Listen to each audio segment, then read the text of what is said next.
নারীদের অনূর্ধ্ব-20 Asian cup বাছাইয়ে স্বাগতিক লাওসে বিপক্ষে নামার আগে জোর প্রস্তুতি চালাচ্ছে বাংলাদেশ।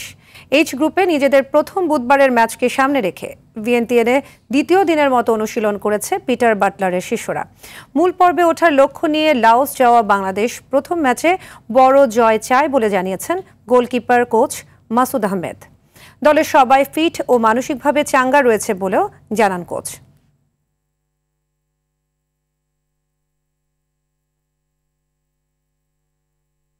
আমাদের টার্গেট তো আসলে আমরা চূড়ান্ত পর্বে খেলবো। আমরা ম্যাচ বাই ম্যাচ টার্গেট করছি, ওই হিসেবে প্রথম ম্যাচটা তো খুবই গুরুত্বপূর্ণ। প্রথম ম্যাচ আমরা ভালোভাবে জয় নিয়ে মাঠ ছাড়তে চাচ্ছি, যেটা আসলে আমাদেরকে পরবর্তী রাউন্ডে যেতে সাহায্য করবে। এরই মধ্যে আমাদের অপোনেন্ট দুই টিমেরই খেলা হয়ে যাবে, আমরা আরও অ্যানালাইসিস করার সুযোগ পাবো, ওইটা নিয়ে কাজ করার সুযোগ পাবো।